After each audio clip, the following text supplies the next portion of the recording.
Hello, this is a webinar on child soldiers under international and EU law. It relates to the LLM modules International Criminal Law and Security and Transnational Regulation of Terrorism. The participation of children in hostilities is not a new feature of armed conflict. On the contrary, the involvement of children in the conduct of hostilities is an age-old feature of warfare. Yet, the plight of children during times of armed conflict has been a matter of increasing concern in recent years. In the past, the ability to bear arms was largely synonymous with adulthood. Today, these demarcations no longer stand.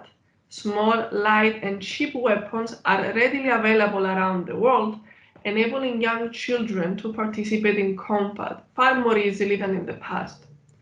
The widespread violations against children have prompted international action with the UN, the United Nations, at the forefront, whose purpose is to ensure that children are effectively protected from violence while given adequate support for their well-being and integration.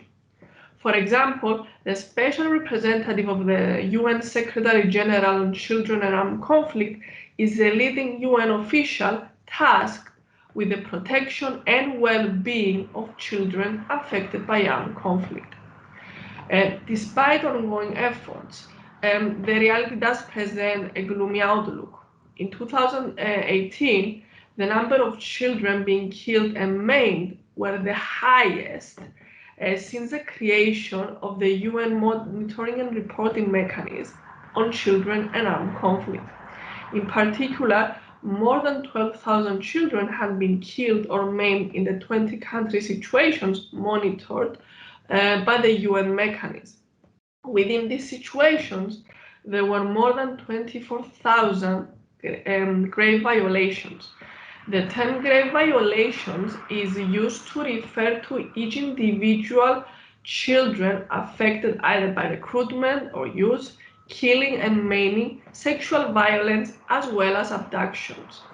This definition is useful in that it demonstrates the interrelated and all-encompassing range of abuses and human rights violations to which children may be exposed in the context of an armed conflict.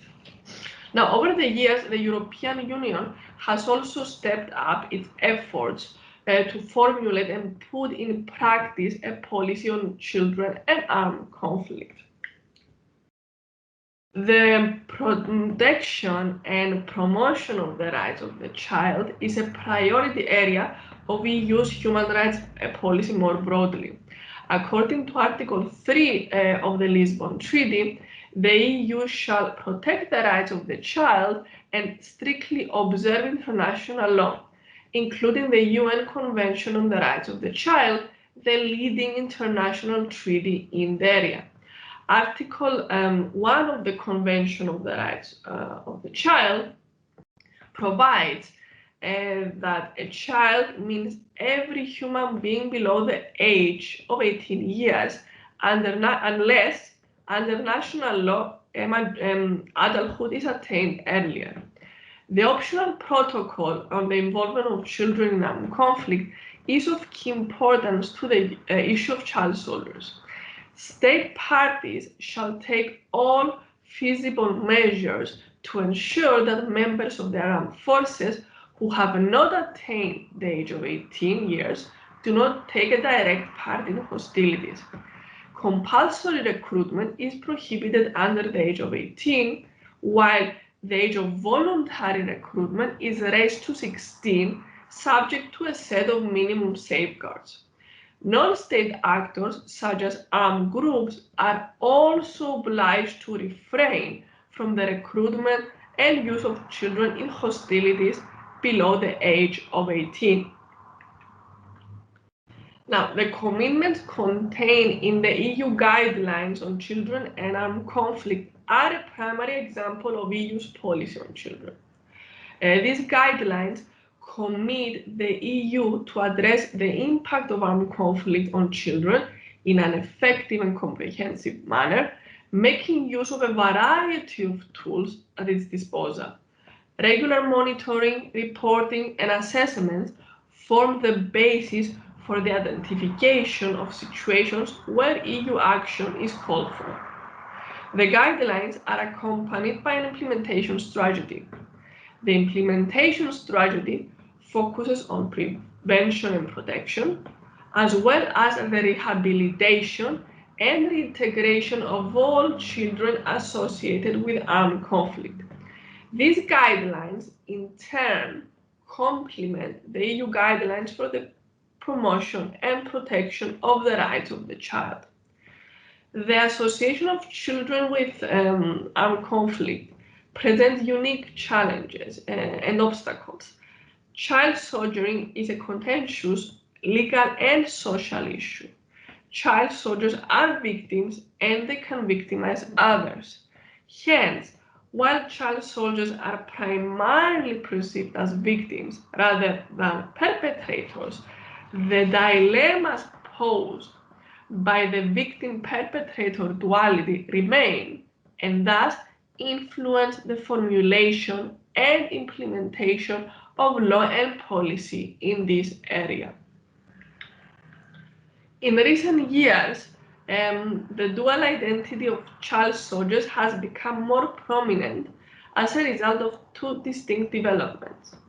The case law of the International Criminal Court on the participation of children in hostilities, and secondly, the situation of child returnees to Europe, particularly child soldiers from areas formerly controlled by the Islamic State. Let's start with the ICC case law on the participation of children in hostilities. Now, Article 8 of the Rome Statute provides that conscripting or enlisting children under the age of 15 years into the national armed forces or armed groups or using them to participate actively in hostilities is a war crime in both international and non-international armed conflicts. While the court has handed down only a handful of decisions, the crime of child soldiers is until now one of the most charged crimes within the court's jurisdiction. The court's interpretation of active participation in hostilities is of key relevance here. According to the court, active participation means not only direct participation in hostilities, combat in other words, but also covers activities such as scouting, such as spying, sabotage, as well as the use of children as decoys, couriers, or at military checkpoints. Hence, the term active participation encompasses both direct and indirect forms of participation.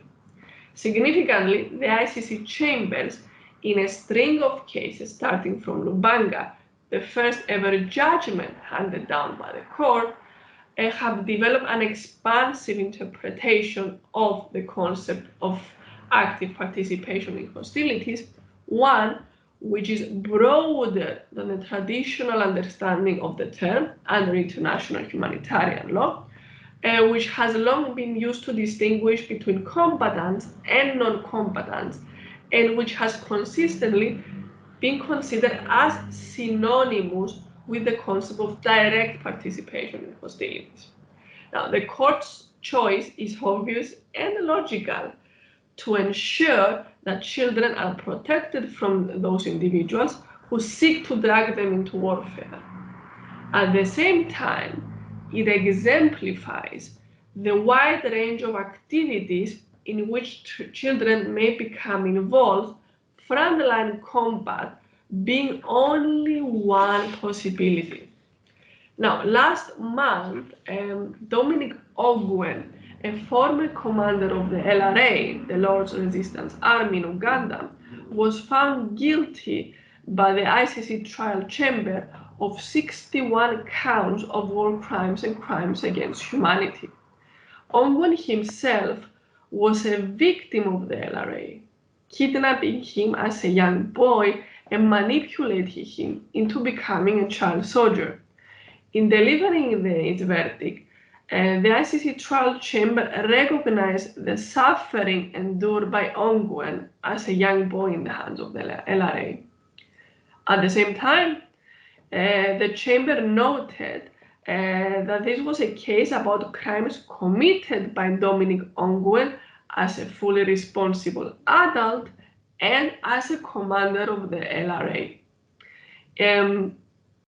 Therefore, Ongwen's dual victim perpetrator status was a defining moment of the trial throughout the proceedings, and with respect to the wider public discourse, and its long-lasting ramifications are still to be seen. Now, secondly, we must turn to the situation of child returnees to Europe, particularly child soldiers from areas formerly controlled by ISIS, and this is something which has raised the need for an urgent response on the part of the European Union and other actors. The problem here is twofold. It concerns children who have traveled there either alone or with their families, and children born there. Now, while rough estimates can be made regarding the former scenario, it is virtually impossible to do so for children born there. Significantly, the EU's approach on the matter has largely been informed by the foreign terrorist fighters phenomenon and the counter-terrorism measures taken in this respect, including, for example, the criminalization of travel for the purposes of terrorism provided by the 2017 directive on combating terrorism.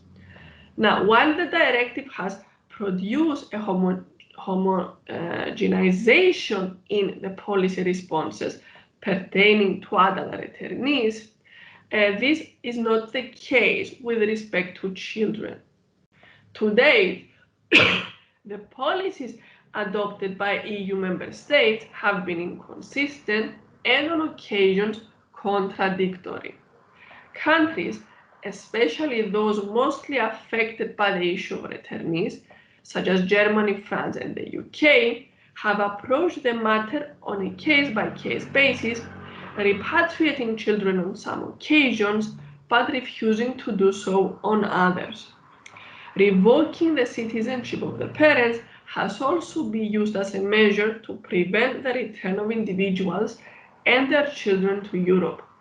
The widely reported case of Shamina Begum brought the predicaments of children formerly associated with ISIS into sharp focus. Significantly, the Supreme Court held that she could not return to the UK to challenge the revocation of her citizenship. Notably, Lord Reed, in delivering the ruling, stated that her right to a fair hearing did not trump other considerations, such as the safety of the public. So what are our concluding remarks? The question of child soldiers presents unique challenges. It lies at the intersection of human rights, international humanitarian law, and international criminal law. On the EU level, law and policy has largely been informed by the relevant international legal framework. However, the implementation of measures by EU member states has been diluted by the uneven focus on the terrorism aspect of the phenomenon. There is no doubt that child soldiers will need some sort of intervention upon arrival in Europe or elsewhere beyond Europe in their home countries because of the trauma experience and the all-encompassing efforts of ISIS in its use and recruitment of children.